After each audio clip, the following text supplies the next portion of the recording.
नमस्कार दोस्तों, today we will talk about the black body radiations and photon gas. Black body radiations and photon gas black body radiations and photon gas. सबसे पहले यदि हम इसकी definition देना चाहे कि ब्लैक बॉडी रेडिएशन जो है वो क्या होती है। जनरली हम जानते हैं कि जब भी कोई ऑब्जेक्ट रेडिएशंस को एब्जॉर्ब करता है और 100% एब्जॉर्ब करता है, मतलब उसके ऊपर जो भी रेडिएशंस, जो भी लाइट गिरेगी, यदि उस सारी लाइट को वो एब्जॉर्ब कर ले और बिल्कुल भी रिफ्लेक्ट या ट्रांसमिट नहीं करे तो उसको हम ब्लैक बॉडी कहते हैं। और वो जो ब्लैक बॉडी है, वो जो रेडिएशंस इमिट करती है, उसको हम ब्लैक बॉडी रेडिएशंस कहते हैं। मगर फिजिक्स की टर्म में इसकी डेफिनेशन जो है कि the electromagnetic radiations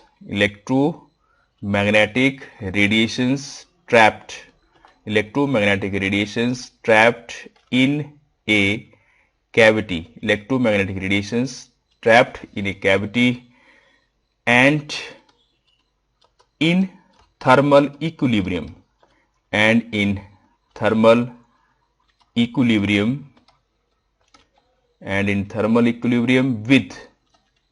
with walls of the cavity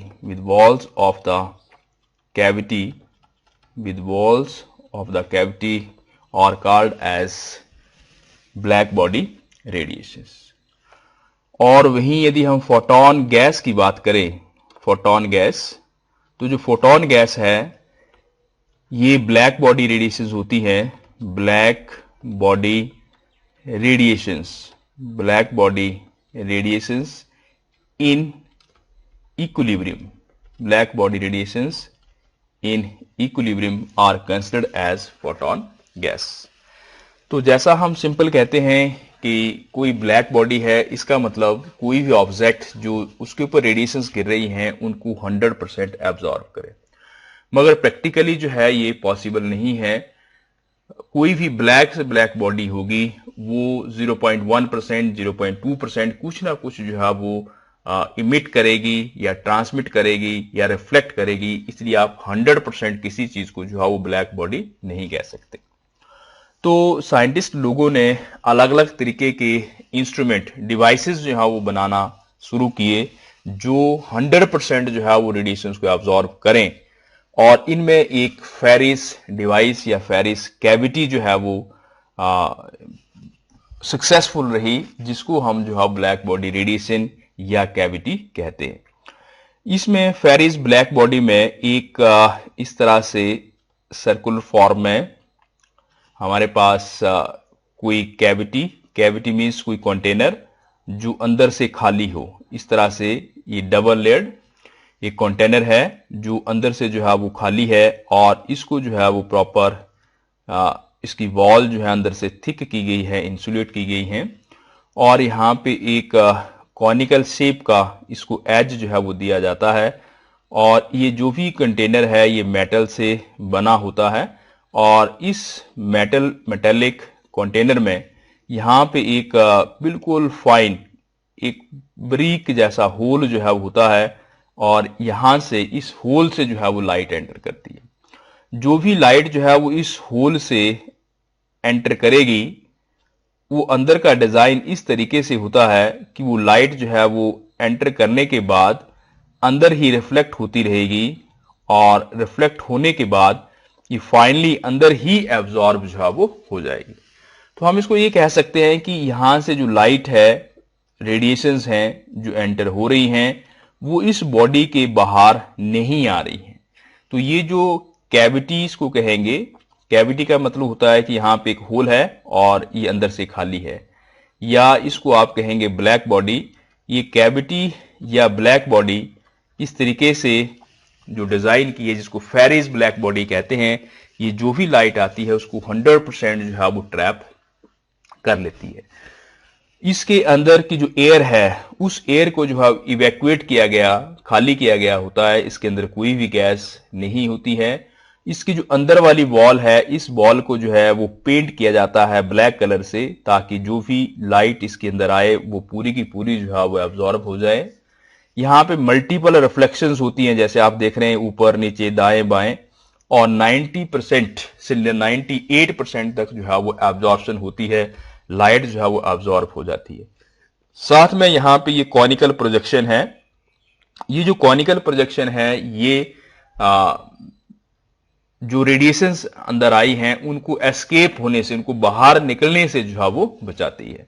तो इस तरह से एक कैविटी के डिजाइन का डिवाइस, इसको हम जो है वो ब्लैक बॉडी कहते हैं। और साइंटिफिकली एक ब्लैक बॉडी को ऑब्टेन करने के लिए इसको हम जो है यूज करते हैं। तो जो ब्लैक बॉडी है जो हम ये कह रहे हैं, इसका मतलब ब्लैक बॉडी एक ऐसा डिवाइस होगा, एक ऐसी बॉडी होगी जो एब्जॉर्ब ऑल रेडिएशन, जितनी भी रेडिएशन इसके ऊपर पड़ेगी, एब्जॉर्ब 100% रेडिएशन, उन सभी रेडिएशंस को ये जो है वो एब्जॉर्ब कर लेगा। इसकी जो एब्जॉर्प्टिव पावर है, इसकी एब्जॉर्प्टिव पावर जो है generally it is assume as 1। इस केस में कोई भी प्रैक्टिकली जो है वो इस तरह की बॉडी ऑब्जर्व नहीं होती डेली लाइफ में, मगर इसको हम साइंटिफिकली जो है वो डिजाइन कर सकते हैं। अब इसमें होगा क्या कि जब ये लाइट यहां पे आएगी तो ये लाइट की जो है इसकी इनर वॉल्स के जो एटम्स हैं, वो एटम जो है इन लाइट को एब्जॉर्ब करेंगे। उसको एब्जॉर्ब करने के बाद वो एटम जो है उनका मोशन, उनका वाइब्रेटरी मोशन, क्योंकि सॉलिड्स में भी जो एटम्स होते हैं वो अपनी पोजीशन के अबाउट में, मीन पोजीशन के अबाउट में वाइब्रेट करते हैं। तो ये इस लाइट की एनर्जी को एब्जॉर्ब करेंगे और एब्जॉर्ब करने के बाद दोबारा से री इमिट करेंगे। तो absorption of the radiations by the walls of cavity and emission of the radiation by the walls of the cavity, दोनों प्रोसेसेस जो है वो साथ साथ में चलते रहेंगे। मगर एक सिचुएशन ऐसे आएगी इक्विलिब्रियम की कि जो वॉल्स हैं, वॉल्स के एटम्स हैं, वो जितनी लाइट को एब्जॉर्ब करेंगे उतनी ही लाइट को जो है वो इमिट कर देंगे। तो उस तरह की जो सिचुएशन होती है, जब इक्विलिब्रियम वाली सिचुएशन हो जाती है, जब ब्लैक बॉडी रेडिएशन इक्विलिब्रियम में आ जाती हैं, तो उसको हम फोटोन गैस कहते हैं। और ये जो कंटेनर की वॉल्स हैं, ये लाइट को एब्जॉर्ब करने के बाद जो लाइट रीइमिट करती है, जो रेडिएशन रीइमिट करती हैं, उनको हम जो है वो ब्लैक बॉडी रेडिएशन जो है वो कहते हैं। तो बेसिकली ब्लैक बॉडी रेडिएशन जो है वो इलेक्ट्रोमैग्नेटिक रेडिएशंस ही हैं, जैसा मैंने डेफिनेशन में कहा था, trapped in A cavity and in thermal equilibrium with the walls of the cavity. इसी कॉन्सेप्ट को जो है फोटोन गैस नाम दिया गया। अब फोटोन गैस क्या चीज है? यदि हम फोटोन गैस की बात करें, फोटोन गैस ये रफली हमारे पास जो हम कैविटी की बात कर रहे थे, वो ये एक कैविटी है और ये इसकी इनर वॉल्स हैं, इसके इनक्लोजर है। तो यहां पर जो हम ये कह रहे हैं कि जो लाइट है, लाइट को हम ये मानते हैं कि लाइट या radiations, electromagnetic radiation, it is consisting of packet of energy which are called as photons. और ये जो फोटॉन्स हैं, इनकी जो एनर्जी है प्लैंक्स लॉ से, इसको हम ऐसे रिप्रेजेंट करते हैं E equal to H mu, this is the energy of the photon. इसका मतलब जो लाइट आ रही है वो फोटॉन्स हैं, छोटे छोटे पैकेट्स हैं एनर्जी के, जिनको हम फोटॉन्स कह रहे हैं। और ये छोटे छोटे पैकेट्स एनर्जी के, उनको हम वैसे ही मान सकते हैं जैसे गैसेस के मॉलिक्यूल्स होते हैं। तो ये डिफरेंट फोटॉन्स हैं, क्वांटाइज्ड फॉर्म ऑफ एनर्जी है, और लाइट जो है डिफरेंट फोटॉन्स से मिलके जो है वो बनी है। और इस कैविटी के अंदर, इसका मतलब हमारे पास लार्ज नंबर ऑफ फोटॉन्स है, बहुत सारे फोटॉन्स हैं। और ये जो फोटॉन्स हैं, जैसे मैंने कहा कि इनकी जो एनर्जी है E it is equal to H mu होता है, मोमेंटम H अपॉन लैम्डा होता है, इनका रेस्ट मास जो है वो 0 होता है। ये जो फोटॉन्स हैं लगातार ये जो इसकी वॉल्स हैं उनको एब्जॉर्ब करती हैं, और एब्जॉर्ब करने के बाद री इमिट करती है। मान लो एक फोटोन जो है वो अब्जॉर्ब हुआ, तो हो सकता है कि उसके बाद 2 फोटोन जो है वो इमिट हों, मगर उनकी एनर्जी उतनी ही होगी जितनी एनर्जी का एक फोटोन जो है वो एब्जॉर्ब हुआ था।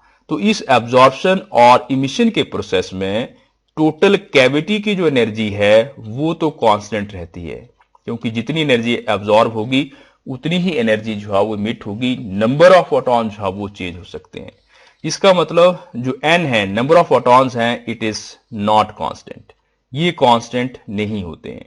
और जब नंबर ऑफ कांस्टेंट जो फोटॉन्स है जब ये कांस्टेंट नहीं होगा, तो इसको हम मैथमेटिकली ऐसा लिख सकते हैं, summation dni it is not equal to 0। ये एक इसमें जो है वो चेंज हुआ है। दूसरी चीज, ये जितने भी फोटॉन्स होते हैं, it does not obey Pauli's exclusion principle. जो पॉलीज एक्सक्लूजन प्रिंसिपल है कि एक स्टेट में एक ही पार्टिकल रह सकता है, इसको ओवे नहीं करते। यहां एक स्टेट में कितने भी फोटॉन्स हैं वो हो सकते हैं। उसके बाद ये जो फोटॉन्स हैं, ये दो तरह की polarization, two types of polarization जो है वो पोजेस करते हैं। टू टाइप ऑफ पोलराइजेशन का मतलब हुआ, कुछ जो है वो लेफ्ट हैंडेड रोटेशन जो को शो करते हैं, और कुछ जो है वो राइट हैंडेड रोटेशन को जो है वो शो करते हैं। तो हम ये मान सकते हैं कि इस सिस्टम के अंदर दो सब सिस्टम हैं, एक उस तरह के फोटॉन्स का जो लेफ्ट हैंड पोलराइजेशन या लेफ्ट हैंड रोटेशन शो करते हैं, और दूसरे जो है वो राइट हैंडेड रोटेशन जो है वो शो करते हैं।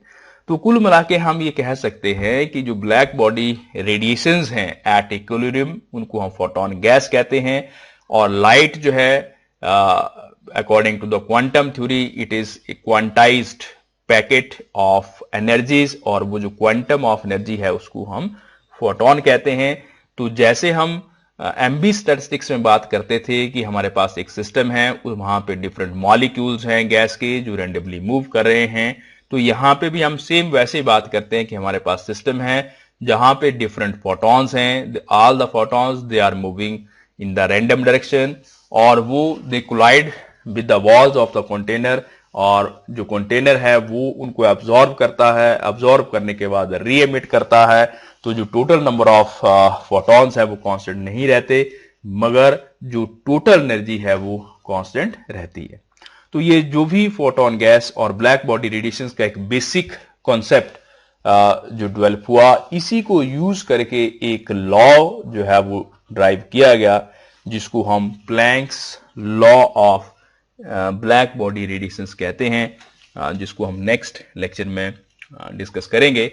तो अभी आप ब्लैक बॉडी रेडिएशंस क्या होती हैं और फोटोन गैस क्या है, इस कॉन्सेप्ट को ठीक से क्लियर कर लें। और आई होप कि काफ़ी कुछ इस लेक्चर से आपको समझ में आ गया होगा। तो यदि ये मेरी वीडियो आपको अच्छी लगती है तो इसको लाइक करें, शेयर करें, और मेरा चैनल जो कि डॉक्टर एच पाल के नाम से है उसको सब्सक्राइब करें,